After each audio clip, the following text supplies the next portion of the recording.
Jesus, ele deu uma ordem. Nessa tarde estou aqui para cumprir essa ordem.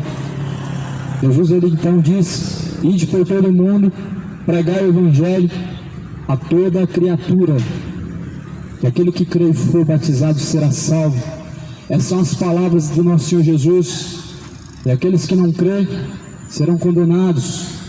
Assim Jesus, ele ordenou a pregar o evangelho. Jesus, ele deu testemunho. Ele disse que era necessário que esse evangelho fosse pregado em todos os cantos do mundo, e em seguida viria o fim. O evangelho, ele está percorrendo por todos os cantos da terra, sendo anunciado a nós a salvação, e assim trazendo a nós não somente o conhecimento da verdade, mas também nos preparando para o encontro com Deus. E nessa tarde eu estou aqui em nome do Senhor Jesus. O motivo, a não ser a qual eu trago aqui, é esse que Jesus ordenou: pregar o evangelho. Jesus diz: bem-aventurados são os que ouvem, os que lêem, guardam as palavras da profecia deste livro, porque o tempo do Senhor está próximo. O dia do Senhor vem se aproximando. Você tem se preparado para se encontrar com Deus? Pois o dia do Senhor, ele vem chegando, está muito próximo. Eu quero compartilhar algo que está escrito em Colossenses, na carta a Colossenses, no capítulo 1.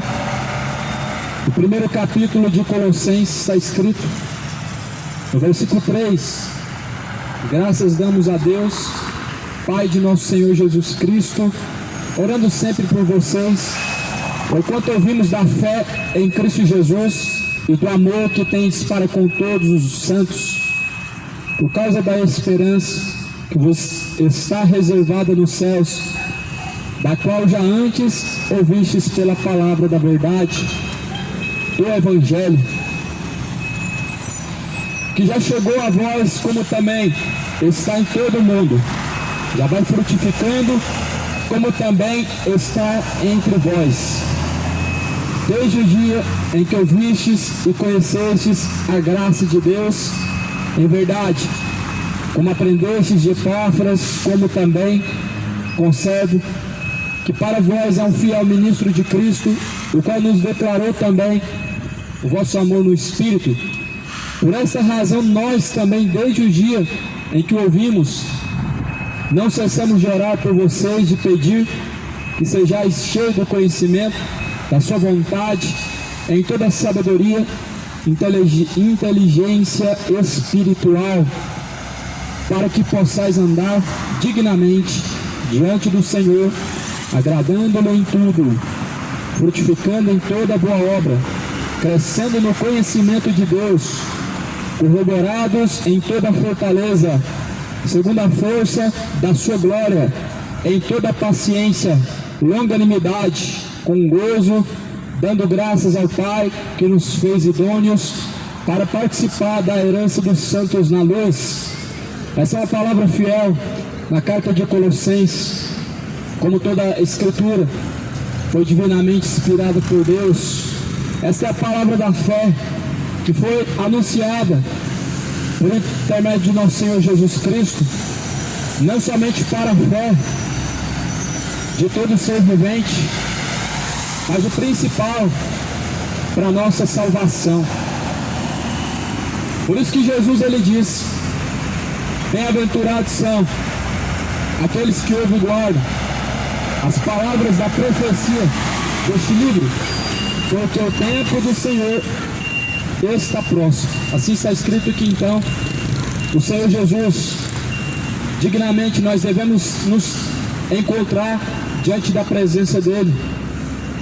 No livro de Colossenses aqui está algumas instruções, e a Bíblia diz que esta palavra que nós ouvimos, que produz a verdadeira fé e frutifica dentro de nós, como nós temos ouvido essa palavra, ela tem que frutificar dentro de nós.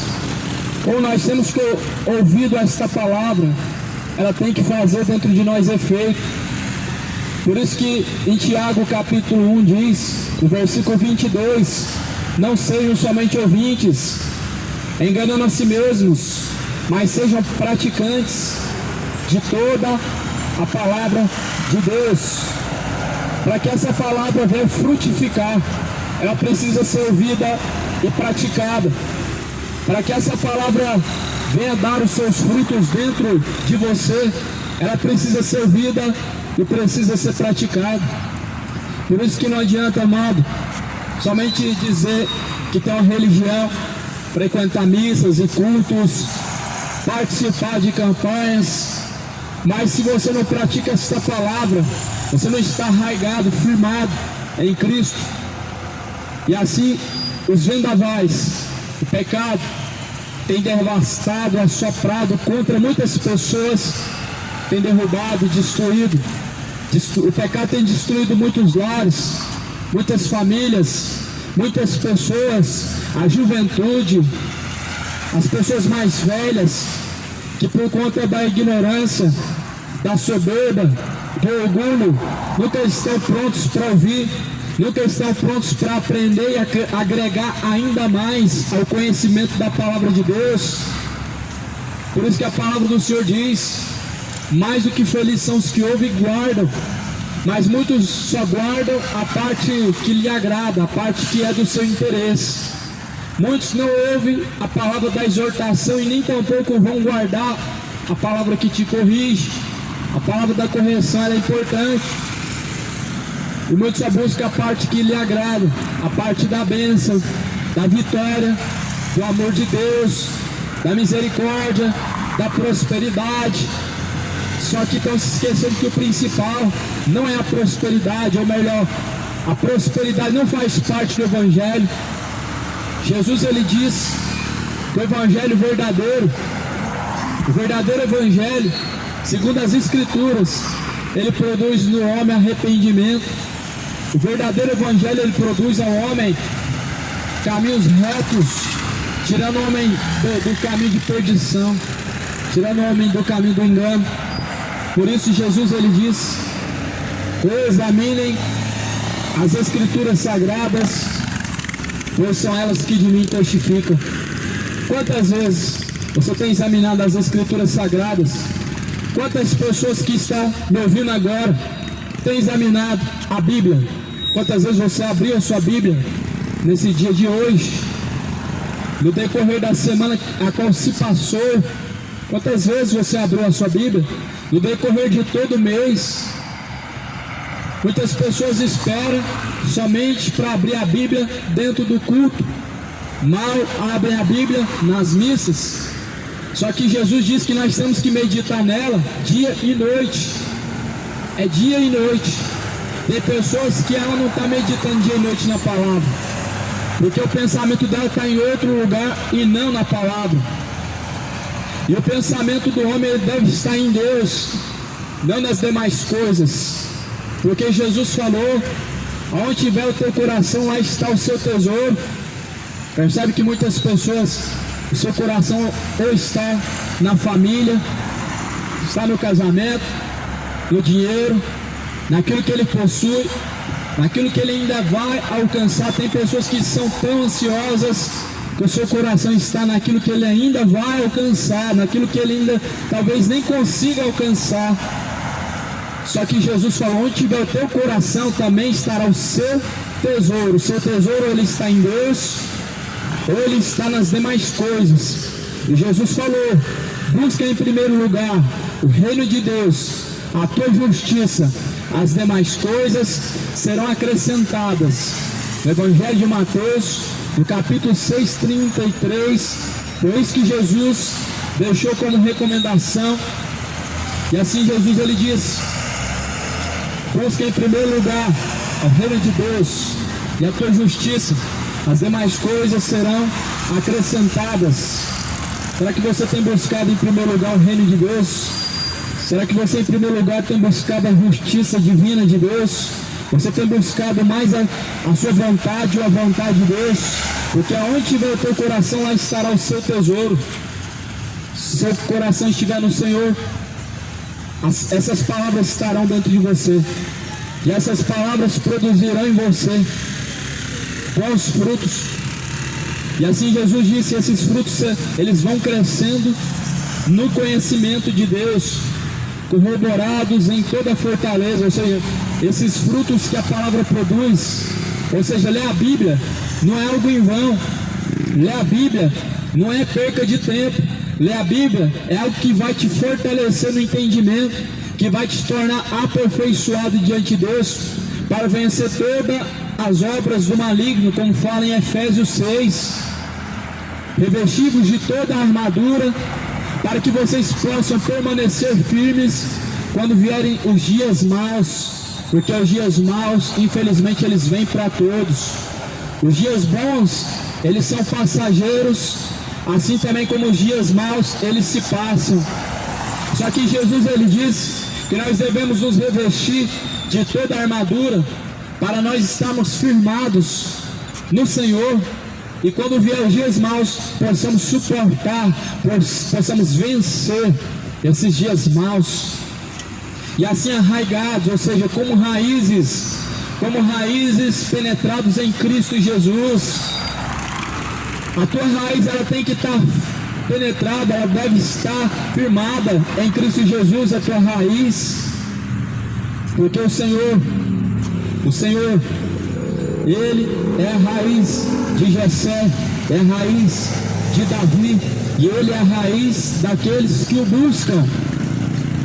As gerações passadas, elas mal conheceram a Cristo, mas somente através das profecias, a qual o próprio Salomão profetizou acerca da vinda do Messias, o próprio Davi profetizou acerca da vinda do Messias, Isaías profetizou desde o início do livro de Isaías. Eles estavam firmados na fé em Cristo sem ver a Ele. Por isso que Jesus é a raiz de Jessé e a raiz de Davi, já estavam firmados nele. E essa palavra, para que nós possamos estar firmados nela, nós precisamos meditar, precisamos dedicar tempo nela. É isso que nessa tarde essa palavra fala para nós, em Colossenses capítulo 1, no versículo 11, corroborados em toda a fortaleza, segundo a força da sua glória, em toda a paciência, em toda a longanimidade, com gozo, dando graças ao Pai. Ou seja, fortalecidos nesta palavra, ela assim trará os seus frutos. No versículo 10, para que possais andar dignamente diante do Senhor. Ou seja, diante do Senhor nós temos que caminhar dignamente. Dignamente diante da sociedade é menos importante do que diante do Senhor, porque os olhos de Deus vê o que os homens não veem. Ou seja, o seu íntimo, o seu oculto, os segredos do seu coração, é Deus quem contempla. E é diante de Deus que nós devemos estar preocupados agora, como nós estamos se portando diante dele. Porque diante da sociedade, diante dos homens, tem coisas que você esconde. Então a Bíblia diz que nós devemos nos portar, caminhar, crescendo no conhecimento, frutificando, caminhando dignamente diante do Senhor. Sabe o que é caminhar dignamente diante do Senhor? Não se trata somente da aparência exterior, aparência que os olhos contemplam, mas o principal, o interior, aonde se guarda todos os segredos, os pensamentos, aquilo que o seu coração guarda, ou seja, a malícia, a maldade, o ódio, a inveja, a ganância, a idolatria, a depravação, as mentiras, os adultérios. Por isso que a Bíblia diz que nós temos que caminhar dignamente diante do Senhor, diante de Deus. Você olha para você, examina a si mesmo. Você está caminhando dignamente diante do Senhor? Pergunta a si próprio: será que eu estou diante de Deus de uma forma digna e aceitável, conforme a palavra do Senhor diz que nós devemos estar arraigados, ou seja, enraizados em Cristo. Cristo não está enraizado, ou seja, ligado em uma religião. Uma religião não te faz estar enraizado, ligado, firmado em Cristo. Uma religião não tem esse poder. Embora que o significado da religião é esse, religar o homem a Deus, mas nós sabemos que somente quem liga e religa o homem a Deus é Jesus. Mas Jesus deixou a sua palavra nos leva para Deus, nos instrui para que nós possamos conhecer a Deus. É a instrução de Deus a palavra, não é perca de tempo ler a Bíblia. Perca de tempo é assistir novela, é assistir futebol, isso é perca de tempo, você não vai ganhar nada com isso, a não ser se tornar idólatra, a não ser guardar em seu coração sentimentos maus. Tem pessoas que ficam com sentimento tão mau quando está assistindo a novela. Tem pessoas que até oram para que aquela pessoa venha se dar bem na novela, de tanto que o coração está naquilo. O sentimento da malícia penetra no coração da pessoa, o sentimento do ódio começa a penetrar no coração da pessoa, ou seja, a sua raiz, ela está em algo que não vai produzir bons frutos, mas que vai trazer o mal na sua vida, ou seja, maus frutos. Só que essa palavra diz que nós devemos estar arraigados em Cristo, enraizados em Cristo, corroborados na fortaleza, segundo a força da sua glória, em toda a paciência, em toda a longanimidade, com gozo. Que paciência que é essa? A paciência de permanecermos em fidelidade, mesmo sabendo que a volta de Jesus não tem data, que pode ser breve ou que pode levar longos tempos, mas devemos permanecer nesta paciência. Paciência porque até mesmo nós, como meras pessoas mortais, também vamos ter o nosso encontro particular com Deus, ou não.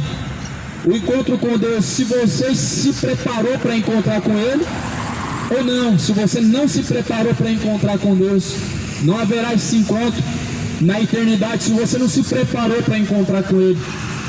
O homem que não se preparou para encontrar com Deus, ele vai se encontrar com o diabo, e ele vai ficar espantado porque não vai se encontrar com Deus, porque não se preparou. Por isso Deus falou essa palavra: prepara-te, ó Israel, para se encontrar com o Senhor, o teu Deus.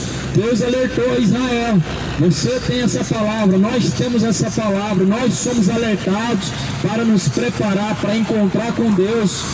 Israel não se preparou para encontrar com Deus. Jesus veio e eles não reconheceram a Ele como o Messias e Salvador, como até hoje não reconhecem. Mas você que está agora sentado, está em pé, está me ouvindo, amado, essa oportunidade ela está ao seu alcance, porque a Bíblia diz: Jesus ele disse: eu vim para os meus, mas os meus não me receberam. Eu fui buscado, eu fui encontrado por aqueles que não me buscaram, ou seja, os gentios, você e eu. Nós fomos encontrados por Cristo, por aqueles que não buscaram a Ele. Israel, o povo de Deus, a qual Deus veio para ele. Jesus veio para o povo dele. Jesus nasceu em Jerusalém, mas os dele não receberam a Ele, não receberam a Cristo. E a Bíblia diz que nós, assim tivemos essa graça, essa tão maravilhosa oportunidade.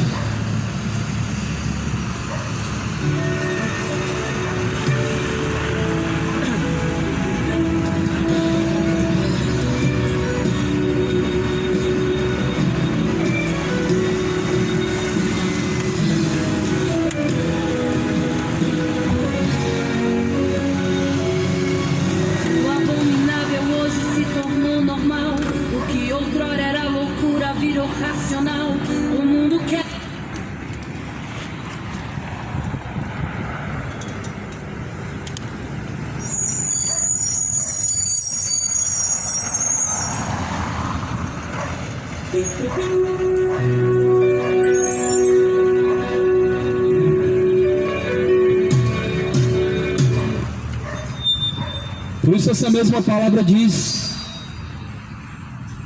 estejam corroborados em toda fortaleza, segundo a força da sua glória, em toda paciência, longanimidade, com gozo, dando graças ao Pai, que nos fez idôneos para participar da herança, a herança dos santos na luz, qual que é a herança?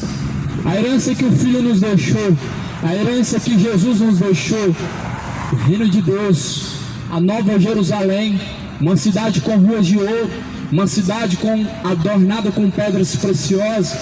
A herança que Jesus nos deixou não foi de nós termos o melhor da terra, de nós termos do bom e do melhor da terra, de se enriquecer, porque Deus também é rico, e de ter do bom, do melhor, porque Deus, Ele quer o melhor para você. Essa não foi a herança que Jesus prometeu. A herança que o Pai nos deixou, a herança que Deus nos deixou, foi através do Filho amado dele.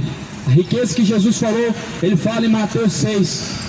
Ele diz: não acumulem tesouro na terra, onde a traça, a ferrugem destrói. Acumulem tesouro no reino de Deus, onde nem a traça nem a ferrugem destrói, aonde nem o ladrão nem mina e nem rouba. Jesus disse: essa riqueza que nós devemos buscar é o reino de Deus, ou seja, a salvação de nossa alma. Essa riqueza, porque tudo, a Bíblia fala, nada trouxemos para essa terra, nada também levaremos dessa terra. Nada levaremos, de certo é que tendo o que comer, o que beber, tendo aonde reclinar a tua cabeça, estejam contentes, estejam alegres. A Bíblia diz: conformai-vos com as coisas simples e humildes desta vida. Mas muitas pessoas não se conformam, e muitos falsos pastores, que levam o título de pastores, eles induzem as pessoas que elas não têm que se conformar com pouco, porque quem tem pouco é o espírito da miséria que está sobre ele. Heresia, destruidor, falso evangelho. Sabe o que esse falso evangelho vai produzir no coração dos mesmos que seguem? Ganância, avareza. Isso é caminho de perdição, ou seja, idolatria às riquezas, idolatria aos bens materiais. É isso que produz no coração do homem, esse falso evangelho que diz que Deus é rico, você também tem que ser rico, e se você não tem do bom e do melhor, é porque é o espírito da miséria que está sobre você. Esse é o falso evangelho. E Jesus falou que nós não devemos dar ouvidos a espíritos enganadores, a doutrinas de demônios. Embora que em 1 Timóteo, no capítulo 4, Paulo falou que muitos dariam ouvidos a espíritos enganadores, a doutrinas de demônios, a fábulas, filosofias, tudo isso que eu acabei de citar aqui agora. São filosofias, fábulas, heresias destruidoras, doutrinas de demônios. Então a riqueza que Jesus nos preparou, a herança é a salvação. Não é ouro, não é prata, não é empresa boa. Muito pelo contrário, nos apresenta um falso testemunho de uma suposta pessoa que era um viciado em droga e que agora tem uma empresa, ou seja, venham para cá, aqui tem a bênção. Isso é apenas mais uma estratégia do diabo para seduzir as pessoas ao engano, à perdição, aonde infelizmente tais igrejas se transformaram em empresas, verdadeiras empresas evangélicas. Mas Jesus, ele diz: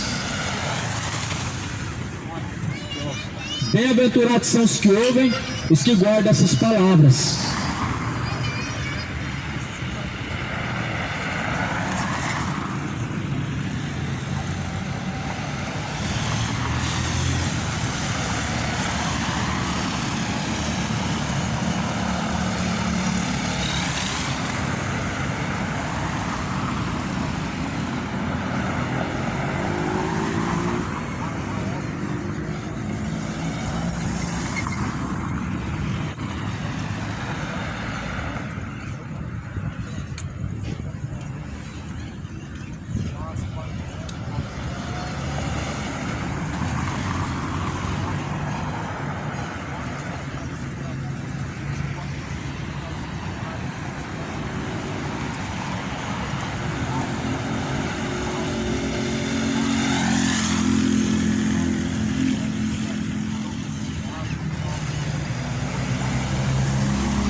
Então assim dizem Colossenses capítulo 1, versículo 13: Ele nos tirou da potestade das trevas, nos transportou para o reino do Filho do seu amor. Para quê? Só para nós ficar fixado com o coração nas coisas dessa terra, com somente o interesse e o desejo de enriquecer, de prosperar, de ter e possuir os bens que este mundo pode nos proporcionar. Não foi para isso que Jesus tanto sofreu, tanto padeceu na cruz. Não foi para isso, para que nós possamos ter uma vida em paz, segundo o coração de muitos, uma vida de alegria, uma vida de prosperidade. Claramente que Jesus é a nossa alegria, claramente que a nossa paz, ela vem de Jesus, ela não vem dos objetos, ela não vem das riquezas, ela não vem das coisas que podemos possuir, não está nisso.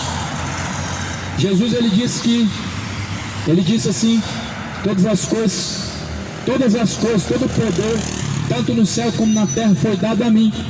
Claramente que Jesus, ele pode dar ao homem o melhor da terra, mas o melhor da terra que a Bíblia fala, amado, o melhor da terra que a Bíblia vai dizer, não é em relação à riqueza. Quando a Bíblia estava falando do melhor da terra, estava falando do que vem da terra, alimento. Você tira um carro da terra, ou você tira uma fruta ou uma verdura. O melhor da terra que a Bíblia estava falando era nesse contexto, do que se come, do que se colhe, do que se planta. Mas os mercenários transformaram em tudo, em riqueza, em prosperidade, em dinheiro, para que as pessoas fiquem presas nesse falso evangelho e assim possam enriquecer os tais. Veja eles são ricos. E as pessoas que fazem campanhas e mais campanhas de prosperidade, elas enriquecem? Nessa situação, os que enriquecem somente são os que estão recebendo. Amado, Jesus, ele falou o porquê que o povo está perecendo, o porquê que o povo está caminhando para o inferno. É a ignorância. Jesus fala no Evangelho de Mateus: errais não conhecendo as Escrituras Sagradas, nem tampouco o poder de Deus. Olha o que faz o ser humano caminhar errante: a ignorância, a falta do conhecimento.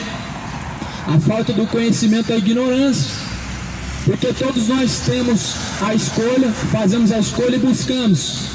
As pessoas buscam futebol, elas alcançam o conhecimento, elas interagem com aquilo que elas querem, e a Bíblia fica de lado. Ou seja, as pessoas não têm conhecimento da palavra, porque não têm interesse na palavra.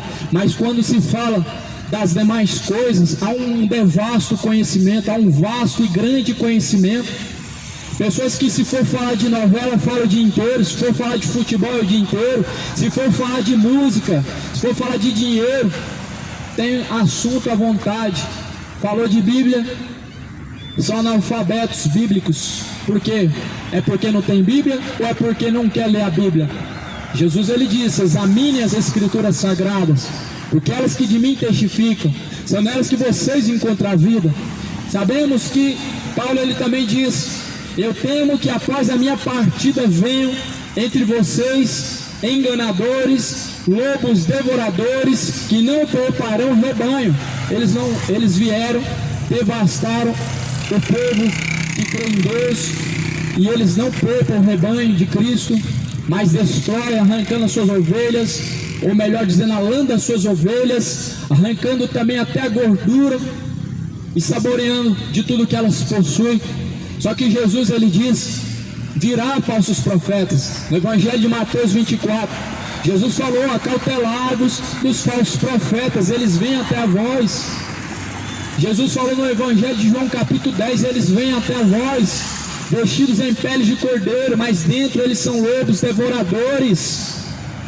Eles só têm uma missão: arrecadar dinheiro, os falsos profetas. E como saber quem é o falso profeta? Se todos falam de Jesus, todos falam de Deus, todos eles usam a Bíblia, todos eles creem na Bíblia. Jesus falou: pelos seus frutos os conhecereis. Pelos seus frutos conhecereis. Por isso que nessa tarde, amado, eu estou falando da necessidade que há do homem estar arraigado nessa palavra. É muito importante. Não é perca de tempo ler a Bíblia. Não é perca de tempo você tirar parte do seu tempo para ler as Escrituras.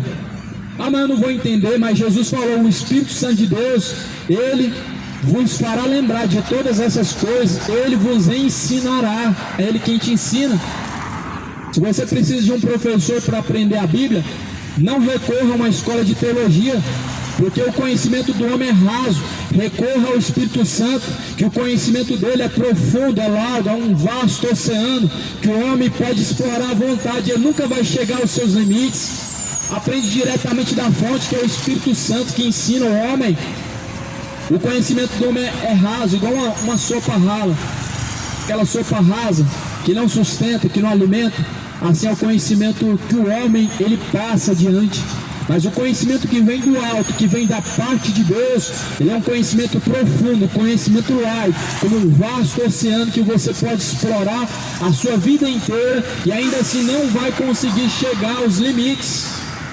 Por isso Jesus falou: o Espírito Santo de Deus, ele vos ensinará em todas as coisas, ele vos fará lembrar de todas as coisas. Olha o que fala aqui em Colossenses capítulo 1, versículo 13. Jesus nos tirou da potestade das trevas. As trevas representam o pecado. Foi para isso que Jesus, ele se manifestou como luz. Como luz, Jesus se manifestou para nos tirar do pecado, para nos tirar de todo o pecado. Todo o pecado. Pecado ainda continua sendo pecado, ainda que alguns considerem pecados menores, pecados maiores, mas para Deus pecado leva para o inferno. Ou seja, não tem pecado maior e pecado menor. Se todo pecado leva ao inferno, logo não existe pecado menor e nem pecado maior. Todos levarão o homem à destruição eterna. Por isso aqui está escrito: em quem temos a redenção, ou seja, pelo sangue de Jesus, a saber, em quem temos a redenção pelo seu sangue, a remissão dos pecados, o qual é a imagem do Deus invisível, o primogênito de toda a criação. Primogênito é o primeiro, Jesus é o primeiro de toda a criação. Jesus é o primeiro de toda a criação. Lá no livro de Gênesis, quem estava com Deus? O próprio Cristo. O homem só se incluiu na criação depois que todas as coisas foram criadas. Deus, ele fez Adão, permitiu que Adão nomeasse os animais do jardim e desse nome aos frutos que se colhiam. O homem, ele só foi entrar no processo da criação depois de tudo criado e formado. Mas Jesus é o primogênito de toda a criação, ele é o primeiro de toda a criação. Em João capítulo 1 diz: sem ele nada do que foi feito teria sido feito. Sem Cristo, nada do que foi feito teria sido feito sem Ele. No livro de Provérbios, Salomão, ele cita acerca de Deus Pai e o seu Filho.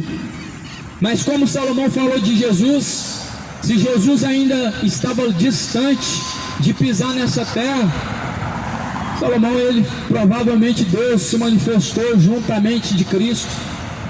E ele testificou do Filho.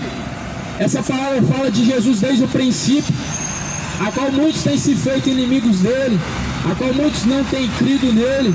Não tem como crer em Deus sem crer em Jesus. Não tem como falar que tem Deus sem antes ter a Jesus, porque ele é o primogênito de toda a criação. Toda a criação vem através dele.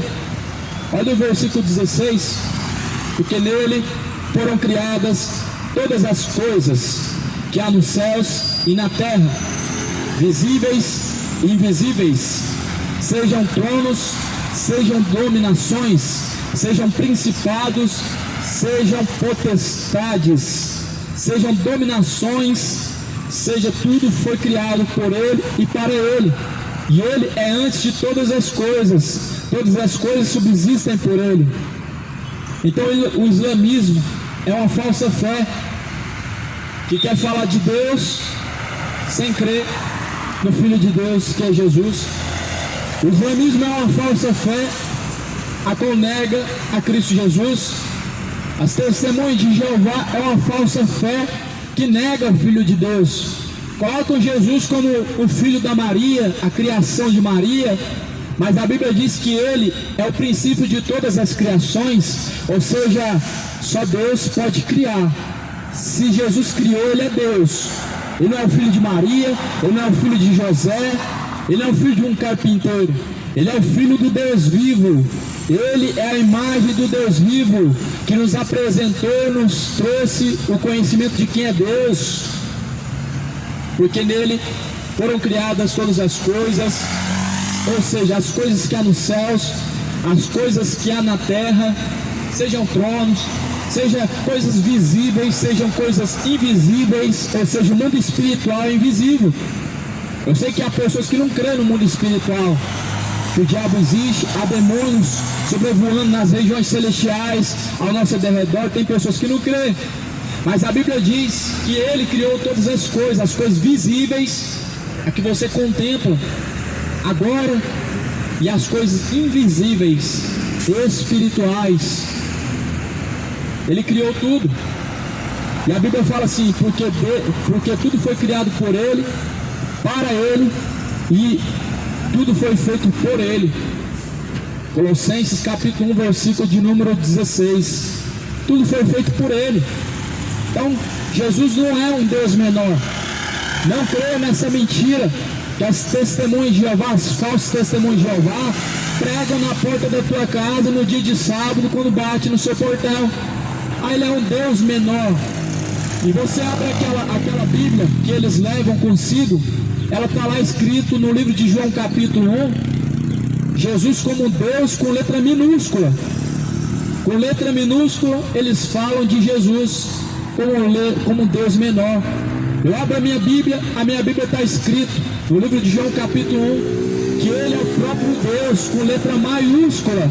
Ou seja, desmerecem a glória de Deus, a glória do Deus vivo, que é manifesto através do seu Filho amado.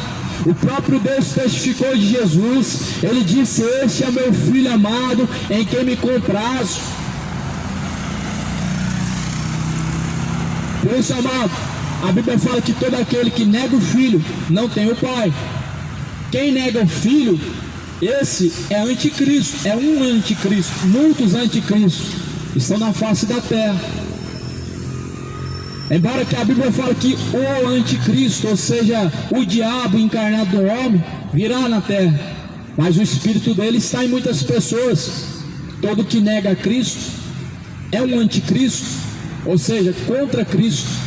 E a Bíblia fala assim no versículo 18: Jesus é a cabeça do corpo da igreja, é o princípio, o primogênito dentre os mortos, para que em tudo tenham a preeminência, porque foi do agrado do Pai que toda a plenitude nele habitasse, ou seja, todo o poder habita nele, toda a plenitude está nele. Examina comigo se todo o poder está em Cristo. Por que pedir São Pedro para fazer cair chuva? Por que pedir São Cipriano, São Fulano para fazer isso, aquilo? Como pode existir espíritos de pessoas mortas intercedendo por você agora? A Bíblia diz que todo o poder, a plenitude está nele. Dele, por ele, para ele foram feitas todas as coisas. E Jesus mesmo diz: todo o poder, tanto nos céus como na terra, a mim foi dado. Então todo o poder está em Cristo. E a criatura precisa se sujeitar a Cristo. Estão sujeitos através da própria palavra, porque Ele é a cabeça do corpo da igreja. Veja bem, amado, aqui a Bíblia está falando da verdadeira igreja. Você sabe qual que é a verdadeira igreja? Você não vai encontrar ela em nenhum endereço que alguém vai te dar, porque Cristo não tem endereço. Ele é a verdadeira igreja. Ele está em todos os lugares ao mesmo tempo. A Bíblia diz que Ele é Deus de perto, Deus de longe. Ele é Deus daqueles que o invocam, e Ele é a cabeça de toda a igreja. Ou seja, a igreja não está relacionada ao lugar aonde você vai. A igreja está relacionada com os fiéis, verdadeiros adoradores, porque Cristo é a cabeça da igreja. Nós somos os membros, ou seja, fazemos parte de Cristo, porque nele temos comunhão. e assim estamos ligados nele, que é a cabeça, e assim fazemos parte da verdadeira igreja, que se chama Jesus Cristo. Não é universal, não é plenitude, não é mundial, não é Deus amor, não é assembleia, não é congregação cristã. A igreja verdadeira é Jesus. Ele é a cabeça da igreja. Tira da sua mente essa heresia. Vamos para a igreja hoje, vamos para a casa do Senhor hoje. Está escrito muito bem claro em Apóstolos, Atos dos Apóstolos, capítulo 17, que Deus não habita em templos feitos por mãos humanas. Ele não está falando de um templo pagão, ele está falando de todos os templos que são construídos pelas mãos dos homens. Quando Davi falou: olha Deus, eu quero construir um templo para o Senhor, sabe o que Davi falou? Ou melhor, Salomão: Senhor, como o Senhor vai habitar dentro desse templo, sendo que o Senhor não pode ser contido nos céus, os céus não podem te conter, a terra não pode te conter. Ou seja, Davi, Salomão, estava dizendo que Deus era muito grande para caber dentro de um templo que os homens constroem com as suas próprias mãos. Aí está a resposta, porque Deus habita em templos feitos por mãos humanas. E para concretizar essa resposta, porque Deus não habita dentro em quatro paredes, ou seja, igreja não é um lugar, igreja não é parede, é porque ele diz que ao terceiro dia ele ressuscitaria, faria de você a sua verdadeira casa. Jesus falou: derriba esse templo, que em 3 dias eu o destruirei. Eu destruirei e construirei novamente. Ele falava do templo do seu corpo. O templo do seu corpo é o único templo que Deus habita. O templo do seu corpo é a única casa de Deus. O resto são apenas lugares. São apenas lugares que as pessoas vão para cultuar a Deus, mas não é casa de Deus. Deus não habita em 4 paredes. Deus habita em templos feitos por mãos humanas. Toda a plenitude habita em Cristo. Ele é a cabeça da igreja, ou seja, a verdadeira igreja é Cristo, porque foi do agrado do Pai.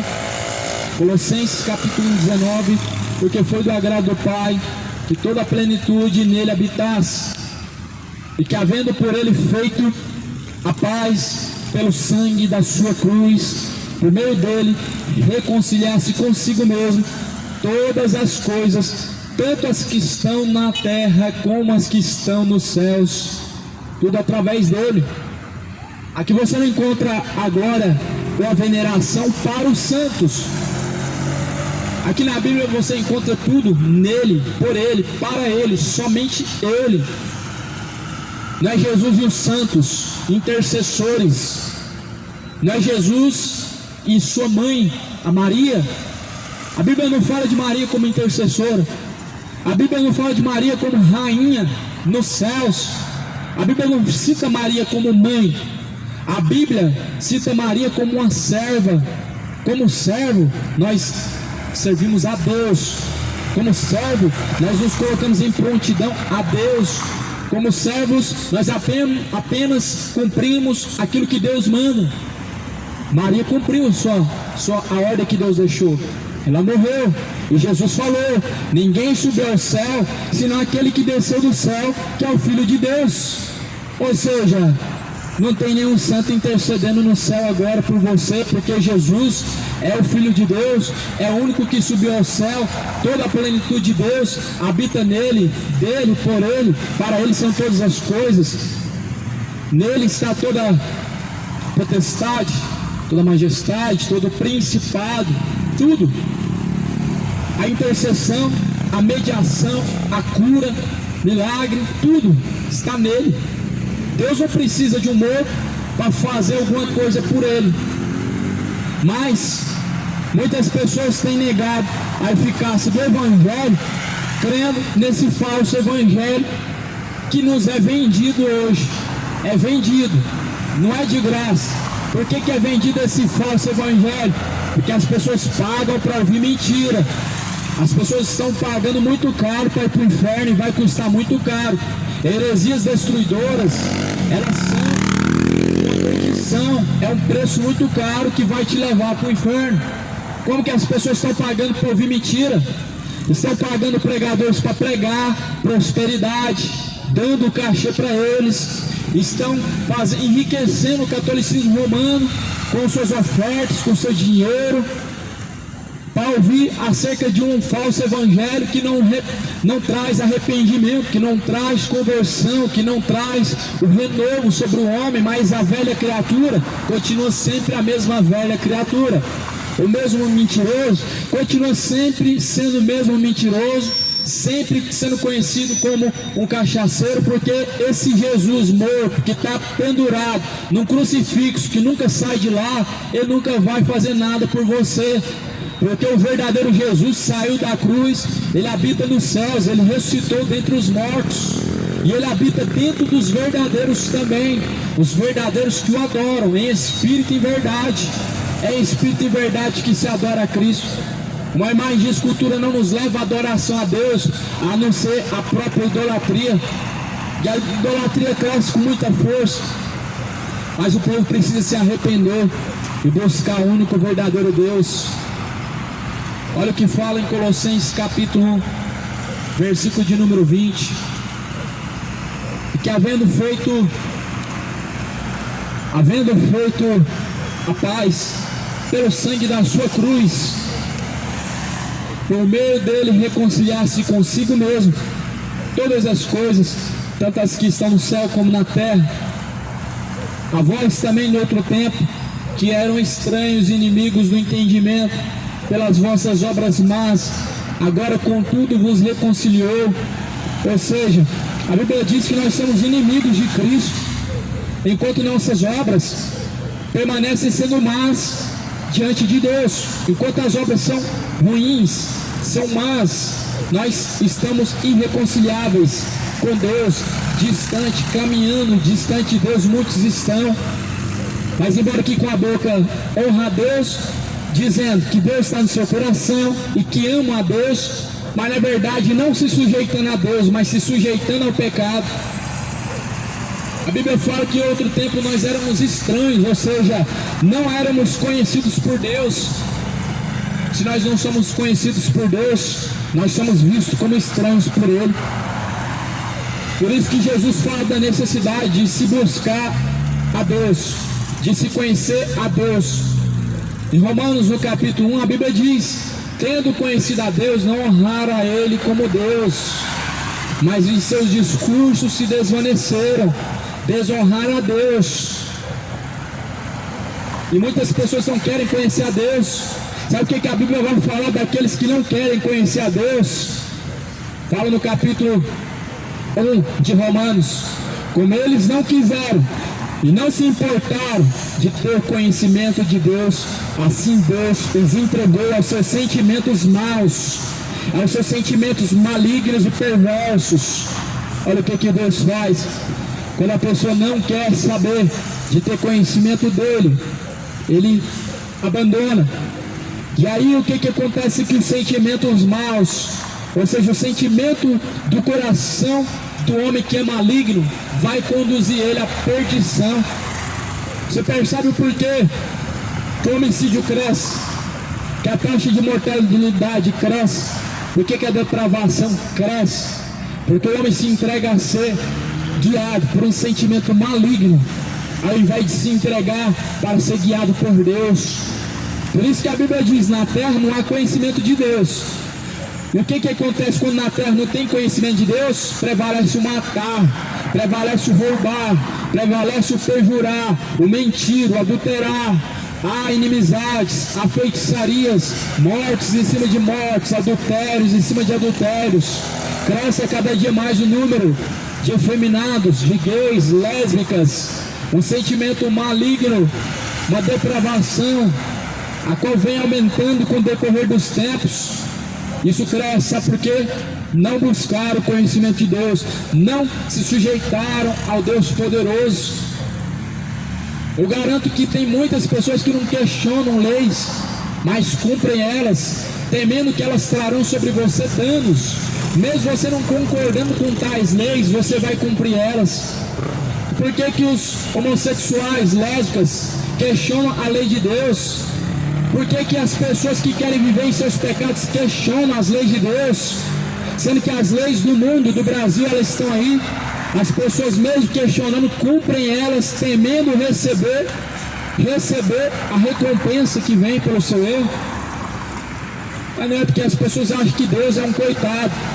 É igual no carnaval, é igual esse mundo que está seguindo na depravação. Eles veem Deus como um coitado. Você peca, ele chora. Você não quer saber de Deus, ele chora. Só que não é bem assim como a Bíblia diz. A Bíblia não diz dessa forma.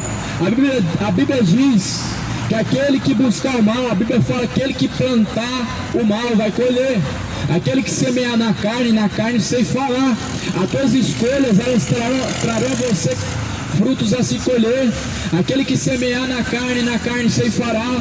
Aquele que semear corrupção, pois a corrupção ele colherá. O Senhor ele deixou a nós liberdade de escolha, não é livre-arbítrio. Escolha tem recompensa.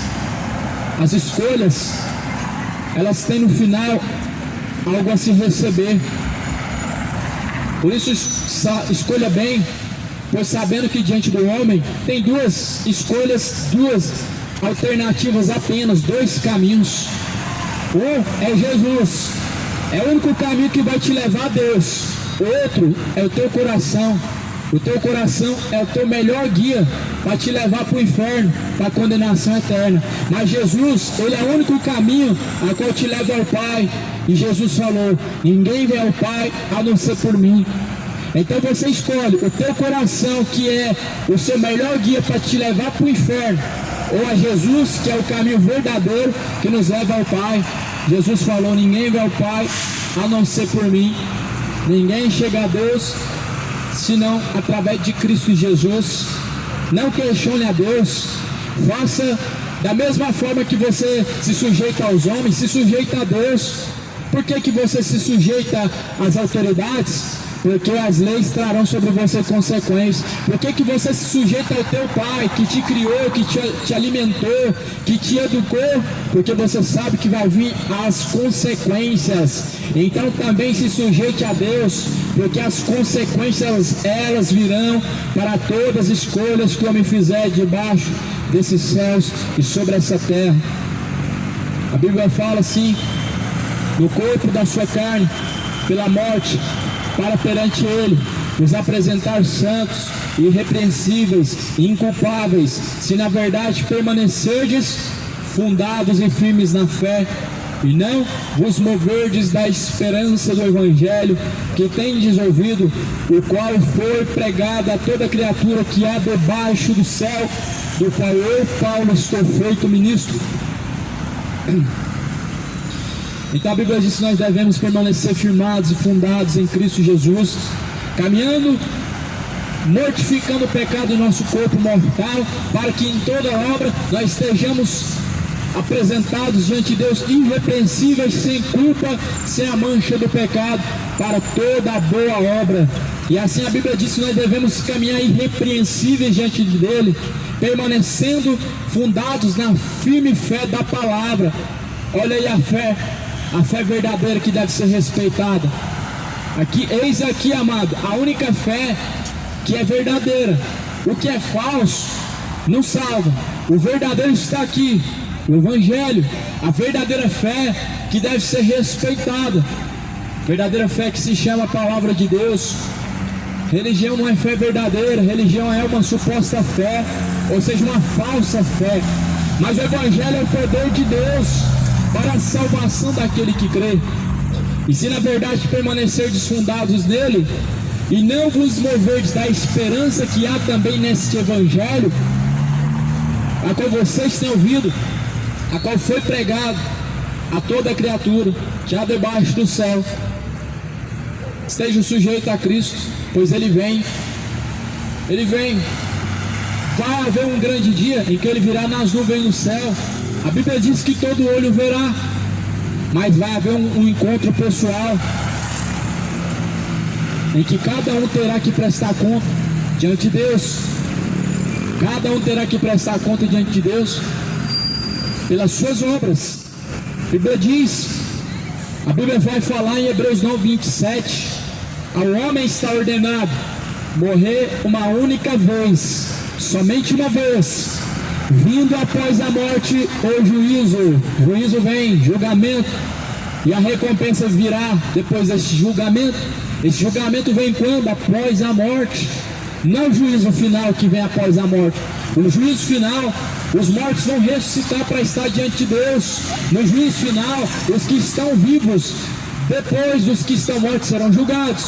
Mas cada um tem um julgamento particular, pessoal com Deus, após a sua morte. Não há reencarnação após a morte. Não há purgatório, lugar para expurgar pecados. Não existe. O que existe é céu ou inferno. Esteja arraigado em Cristo e preparado para se encontrar com Ele. Prepara-te, ó moradores da terra, para se encontrar com o Senhor teu Deus. Busque a Ele de todo o seu entendimento, com todo o seu esforço. Busque ao Senhor enquanto se pode achar.